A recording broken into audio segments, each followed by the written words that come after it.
I knew nothing about houseplants prior to July 2020. At the time I'm posting this video, it's November 2020, about 8 months into the global pandemic. I did not make a single loaf of banana bread. I do not have a sourdough starter with a cute name. I did not get into at-home CrossFit. The one pandemic trend I got into was houseplants. Although I don't really see it as a trend, I think it's something deeper than that. Plant mamas and zaddies out there will probably resonate with this. Houseplants changed my life in a way. Before the cozy, simply designed apartment you see on here, our apartment was not a pleasant place to be. Yes, we have an ocean view, but it was basically a dusty box with big windows, and furniture and clutter that matched the indecision and uncertainty going on in my brain. But getting houseplants meant I needed to prepare the right space for each plant. They needed a certain amount of sunlight and humidity. It forced me to deep clean and rearrange things I couldn't get myself to do prior. Living in a studio, I'd lay there in bed depressed, staring at all the unsightly, cluttered, and dusty kitchen countertops that I could see from the bed. But then I got inspired to clean and tidy and make way for the plants. I also love that plants are living things that don't pee on the floor like my dogs. I took baby steps to learn how to be a plant mom. I started with plants I couldn't kill, like eucalyptus in my bathroom. Then I got a few from OfferUp and waited a week to see if I could take care of them properly. I always told myself I sucked at houseplants but was trying to work on a growth mindset. I did a lot of research and also talked to my friends who are into plants. I even call one of my good friends my plant Yoda.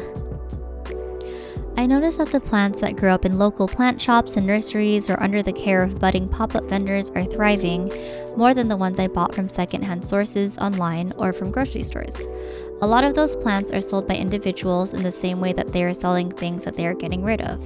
Nothing wrong with that, I respect the hustle. But it really illustrates how we wither when we're in circumstances that are not meant for us, that do not nurture us. I'm having to let go of a few plants that didn't work out. I didn't feel a pull to procure the resources necessary to help them thrive. A humidifier, distilled water, time and energy to drill a hole in the pot or repot into a pot with better drainage. More space to be more flexible with their placements. So I kind of honestly just let them die. Sunk cost fallacy. We hold on to things because we think it'll be a waste of time or money we already put in it. When in reality, putting energy into something that's just not working for you is wasteful in and of itself. There are other things in life that carry high value aside from money and time. Peace of mind, joy, contentment, calm. The ability to be ourselves comfortably, not having to strain so much in every part of our lives. As of the day I'm posting this, it's been exactly 7 years since the worst breakup of my life.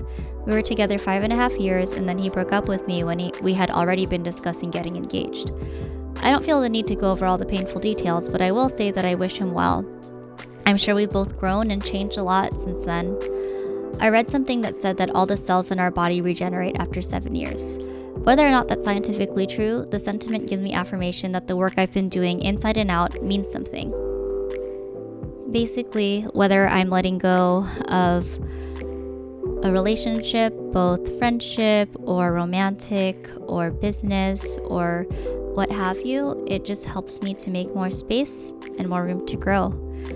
Just like the plants gave me a purpose to tidy and clean all the dust off, making space in my heart gives room for my soul purpose to grow.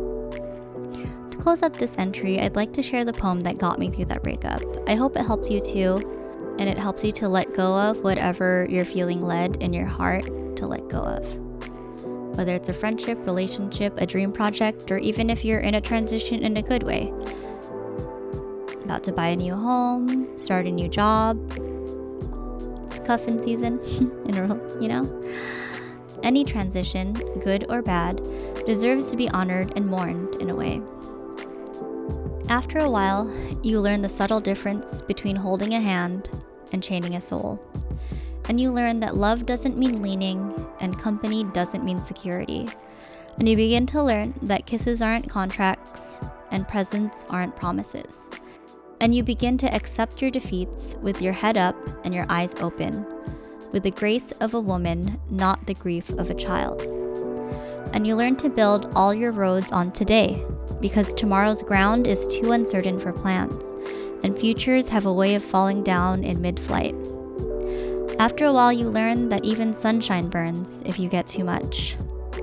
So you plant your garden and decorate your own soul, instead of waiting for someone to bring you flowers. And you learn that you really can endure, that you really are strong, and you really do have worth. And you learn and you learn. With every goodbye you learn. And I know a lot of my friends out there are just going through stuff. 2020 has been hard, and I just want to be a vessel and vehicle of encouragement and of hope and of peace and ease, even in this year that we have, and that I know that we're going to be okay. There's still things to celebrate this holiday season, and there's still a lot to look forward to in 2021. All right, love y'all. Miss y'all. Take care.